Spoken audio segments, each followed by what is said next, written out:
Mau menyaksikan kajian Buya Yahya tanpa biaya internet? Segera pasang parabola Al-Bahjah TV di rumah Anda. Bebas biaya bulanan dan tanpa koneksi internet.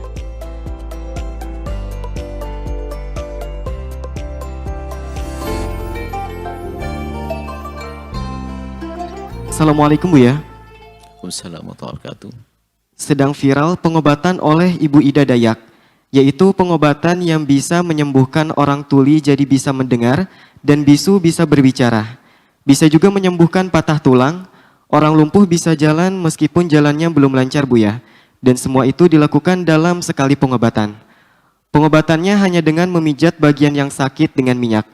Apakah kita sebagai umat Islam boleh berobat ke sana Buya? Karena ribuan orang mengantri untuk berobat ke Ibu Ida Dayak Buya. Mohon bimbingannya. Wassalamualaikum warahmatullahi wabarakatuh. Kami ucapkan kepada siapapun yang hidupnya bermanfaat untuk umat, untuk manusia, maka harapan kami adalah semoga Allah memberikan kebaikan.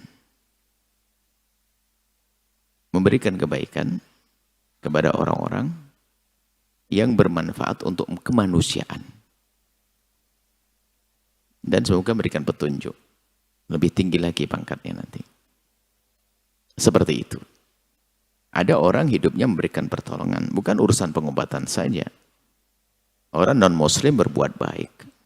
Sedekah, berderma.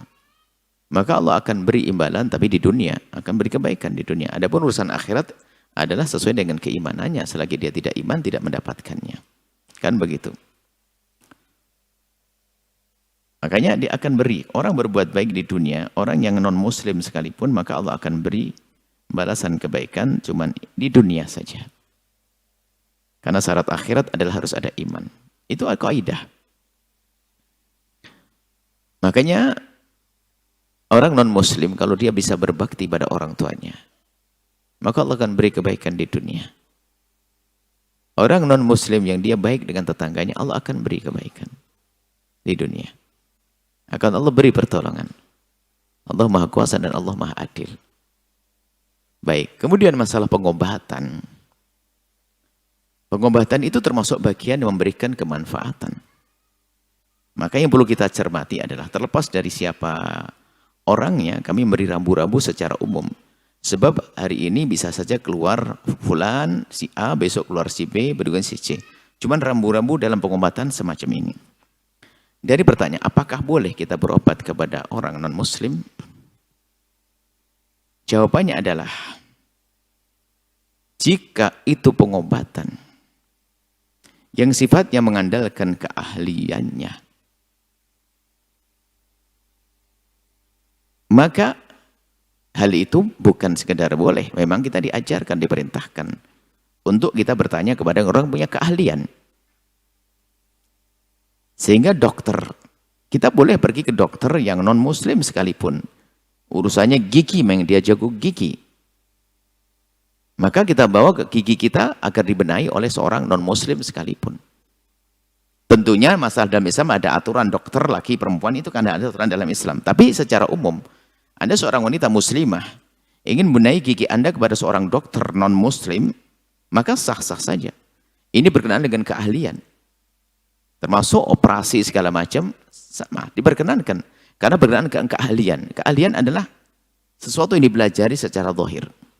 Maka jika halnya semacam itu kepada siapapun, pengobatannya sah. Karena dia keahlian. Operasi, jahit segala macam, menjahit luka segala macam, ya sah-sah saja. Atau apapun. Termasuk ilmu pijat sekalipun. Anda seorang laki-laki yang pijat kepada seorang laki-laki non-muslim. Maka sah saja. Karena memang keahlian itu tentang pijat. Jadi sebatas keahlian, maka Anda boleh. Nah, tapi kalau sudah dihubungkan dengan sesuatu keyakinan, maka ini menjadi kisahnya berbeda. Saya tidak tahu, ini bukan membawa kepada si A si B. Misalnya, ada orang dengan cara pengobatan. Lalu, orang tersebut dengan keyakinannya, minta kepada yang diyakini untuk menyembuhkannya. Maka Anda tidak boleh datang. Karena bisa saja di sana istidraj, kemudian seorang datang, kemudian sembuh, tambah bahaya. Kenapa? Secara otomatis akan berubah keimanannya. Padahal itu ujian dari Allah disembuhkan. Yang menyembuhkan tempat Allah. Tapi kenapa? Diuji. Ujian berat bagi kita. berangkat ke orang yang suka ngobati, tapi menghubungkan dengan keyakinannya, lalu disampaikan kepada pasien, tak taunya sembuh, pasiennya bisa berubah iman. Ini bahayanya. Tapi selagi tidak ada hubungannya dengan hal-hal keyakinan semacam itu, maka sah saja kita pergi. Seperti dokter dan lainnya, tukang pijat dan sebagainya, atau istilahnya di Jawa sangkal putung. Kalau ini sah-sah saja, kalau itu memang keahlian dan terbukti. Dan tidak menghubungkan dengan keimanan. Tapi kalau sudah, saya akan minta kepada Tuhan saya namanya pohon pisang, semoga engkau sembuh. Nah, nggak boleh kita datang. Sembuh betulan, kita besok beriman kepada pohon pisang. Nah, makanya tolong perhatikan.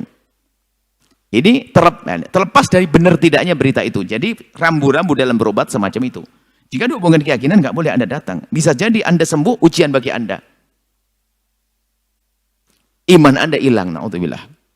Makanya kenapa tidak boleh datang ke dukun dan sebagainya? Karena dukun tidak disebutkan kepada Allah, menyebabkan sesuatu yang membahayakan. Tak taunya sembuh, yang menyembuhkan Allah sebetulnya. Cuman melalui, jadi Allah memberikan rizki, memberikan pengobatan, bisa saja melalui cara benar, melalui cara tidak benar. Allah memberikan kekayaan pada seseorang, ada dengan cara dagang jujur, ada dengan cara ngerampok. Bisa kaya orang merampok, bisa. Tapi kaya yang ngerampok. Koruptor bisa kaya, kaya korupsi. Jadi bisa saja rizki itu Allah berikan kepada manusia dengan cara benar, dengan cara yang baik. Dengan cara yang jelek. Termasuk pengobatan bisa saja ujian. Diuji oleh Allah dengan berobat dengan cara yang haram, na'udzubillah. Cara yang tidak benar atau cara benar. Maka Anda harus paham dalam hal ini. Adapun orang itu punya agama tertentu, ya suka-suka. Orang yang non-muslim. Ini akan rambu-rambu seorang muslim. Anda seorang muslim. Yang harus Anda jaga pertama adalah iman Anda.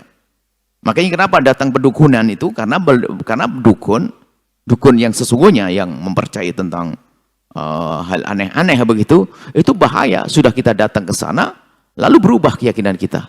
Benar juga ini, wah. Akhirnya tanya, Pak, siapa sih yang dipanggil-panggil itu? Nah, ini. Akhirnya mempercayainya, keluarlah dari keimanan semacam itu. Baik, ini adalah rambu-rambu Anda seorang muslim dalam berobat. Kemudian setelah itu nanti ada masalah marhalah irsyad. Nasihat yang lebih baik lagi adalah kalau Anda berobat, ya tentunya harus Anda pertimbangkan sisi lain. Anda seorang muslim kepada dokter yang muslim, misalnya yang muslim. Ya, kalau non muslim ya sah-sah saja. Ini dalam irama kebersamaan tidak dilarang yang demikian itu. Kalau muslimah, ya pilihannya misalnya muslimah, seorang muslimah, lihat, harus membuka auratnya. Dibuka oleh seorang muslim laki-laki atau seorang non-muslim tapi dia terhormat. Tentu biar non-muslim keberi non-muslim tapi dia wanita, sama-sama wanita, ada wilayah-wilayah tertentu. Jadi adil Islam itu. Karena ini adalah urusan keahlian. Bukan urusan dunia-dunia gaib tadi. Kalau sudah ada hubungannya dengan permohonan-permohonan, hati-hati. Jika dia memohon kepada selain Allah, Anda tidak boleh datang sama sekali. Biarpun katanya ribuan orang katanya sembuh, katalah sembuh, maka ketahuilah justru di saat sembuh itu ada ujian keimanan, bisa kropos, hilang imannya dengan itu semuanya. Dulu kan juga pernah ada anak kecil di mana itu yang katanya menjadi sebab kesembuhan karena apa ya, cincin atau batu, lupa saya. Misalnya lupa nih cerita dulu itu. Baik, macam-macam. Akan tapi ketahuilah orang beriman mudah, tidak akan mudah terbedaya dengan apapun. Tapi ingat, jika ada orang punya agama beda, punya keahlian semacam itu, Anda jangan mencaci juga, jangan mengolok. Dan kami sampaikan kepada Anda yang di luar wilayah Islam, yang kami sampaikan ini hanya rambu-rambu untuk kaum muslimin.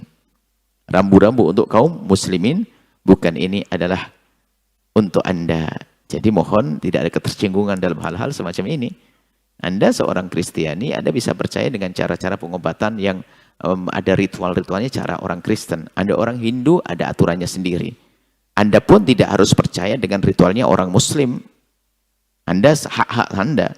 Kami pun juga tidak boleh, tidak dipaksa harus percaya dengan cara ritual Anda dan pengobatan. Ini adalah agama. Nggak boleh dicampur adukkan. Tapi kalau masalah keahlian, Anda seorang Kristiani, Anda seorang Buddhis, Anda seorang Hinduis, punya keahlian di dalam hal tertentu, ya seperti halnya kami seorang Muslim punya keahlian di dalam tertentu, Anda boleh. Kami juga boleh, karena ini masalah keahlian.